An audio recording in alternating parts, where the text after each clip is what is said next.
Dark and brooding, dense and mysterious, I had no idea what psychic mediums were supposed to look like. I only knew that they weren't supposed to look like Miss Freshley.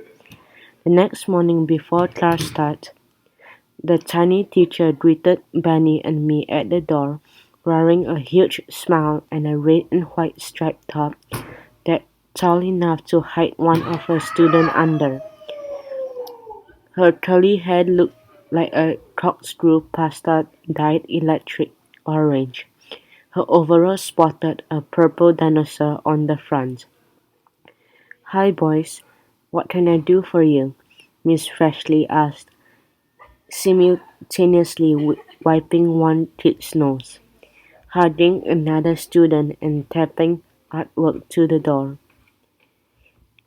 I always suspected kindergarten teachers were part octopus. Yeah, I said, "We heard that you were.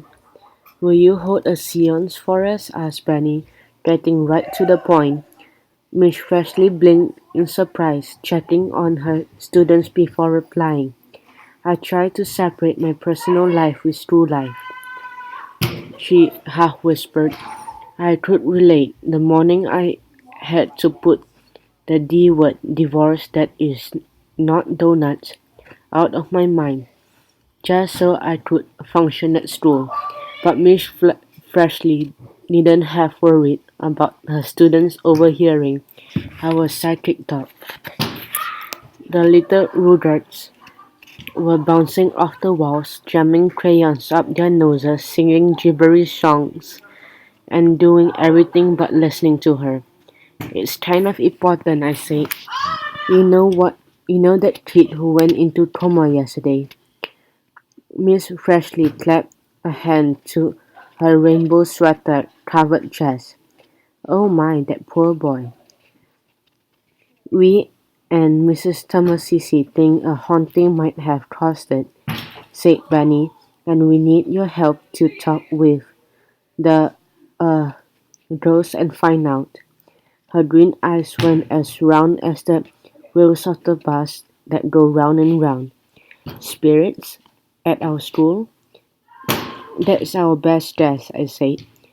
"We think that they're haunting the ducks." "Oh, those poor dear ducks," she cried. "The, hitting ducks?" said Bunny. "Even more reason to hold a seance," said Miss Freshley, not missing a beat. "You take Caden, those are not for eating." She hustled into the room to rescue some alphabet blocks, then rejoined us. "I'll need to go home first for my dear. Say 4 o'clock today. In the mechanical room?" "Perfect," I said. "We'll get Mr. Bill Decker to let us in. And we'll bring some extra people for the whole group energy thing," said Penny. "Delightful," Miss Freshly beamed, "as if we're talking to evil spirits. Was like having bonbons with Barbie.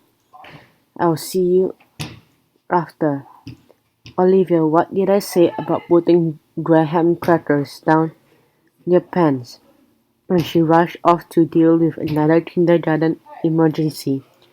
Benny and I had just enough time to visit Mr. Bill before class. Since we would have adult supervision, he agreed to let us talk to spirits in his equipment room. He's open-minded about that.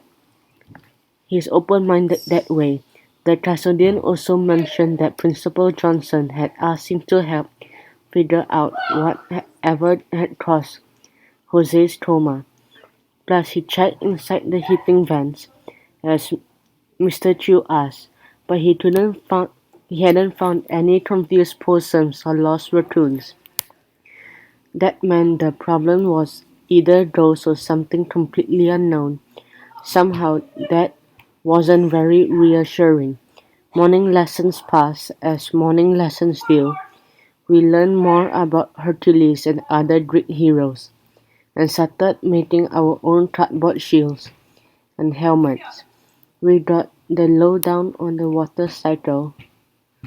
We talked about science fair projects. In fact, we, we made it all the way to break time without any more ghostly moans or strange smells. And then recess shot that all too hard. Out on the playground, I confronted Benny again about the way he treated Karate Girl yesterday. "What's up with you?" I asked. "Were you in a bad mood?" "I just don't think we need her," he said. "She always hang around." I blew out some air. "Well, yeah, Tina's a friend." "Your friend, maybe," she shrugged, not meeting my eyes. For some reason, I thought of my sister Veronica and how she flipped out when her BFF Maya made another friend. I glanced sidelong at my body. Could Bunny be jealous? "You know," I said cautiously, "you're my best friend." "Well, duh," he said. "Who else would have you? And no matter how many friends I have, you're still my number one." I caught a flash of gratitude in his eyes before he said, "What am I? About eating moron? Course I know that." "Okay then," I punched his shoulder lightly. "Okay then," he bobbed me back. "So you're cool with me inviting Tina to the seance?" He smiled. "Hey, if you are willing to risk the goodies." Tina wasn't hard to locate, as was often the case. She could be found strutting her stuff on the monkey bars. As me, Amarita, and a girl and a couple of other kids from class tried to keep up. "Hey, karate girl," I called. Reaching the end of the bars, Tina jerked her body forward and back, gathering momentum. At the top of her swing, she let go, executed a perfect flip, and touched down in the sand. "And she sticks the landing," she crowed. "What's up, Rivera? How you like to go to a seance after school?" I asked. "Will there be snacks?" she asked. "Nope," said Benny, "just books." I told her about our plans. To her credit, Tina merrily nodded. "Glad you came to your senses, Bregman. Count me in." Fun atop the bar as me watched us.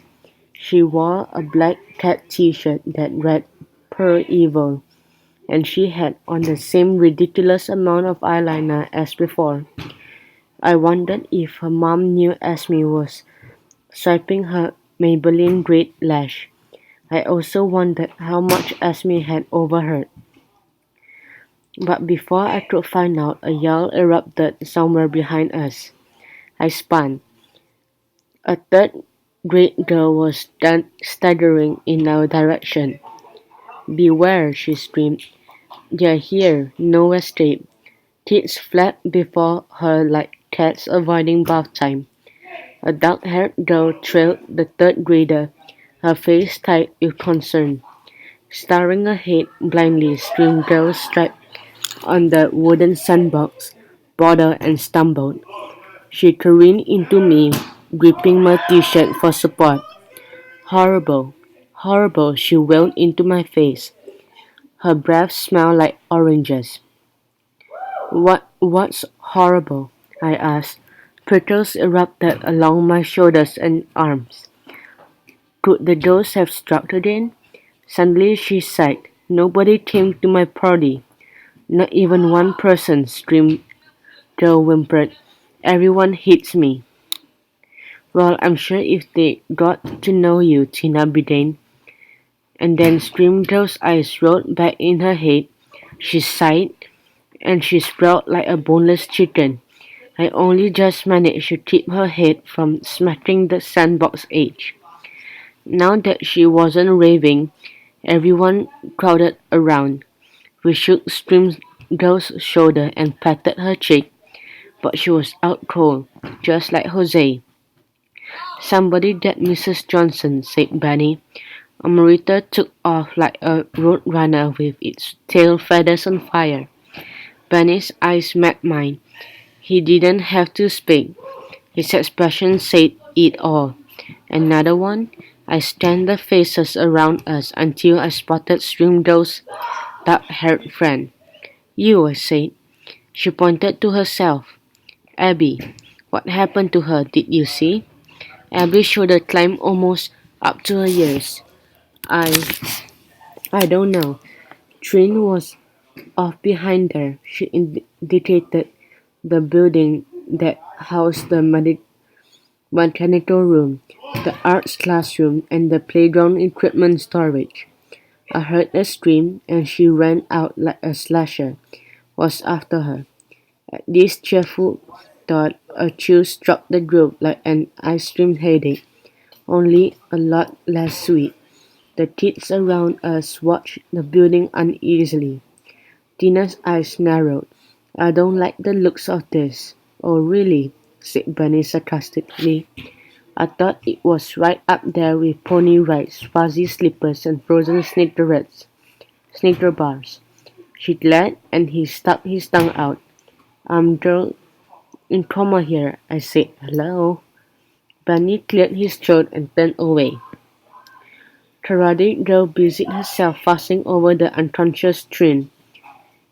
Is she gonna be okay? I asked Abby, her face whiter than a sheep in a snowstorm. Sure she's. Tina began. Not if she was Rose Touch, said Esme. What do you mean? I asked. Her spirit will wander off, never to return. Abby stifled a sob. I glared at Esme. Great big set manner. Hey, she turned up her palms. I'm honest. If it's a ghost, nobody's safe. The kids around me murmured to each other and drifted away, eyeing the mechanical room. The unconscious doll was completely forgotten.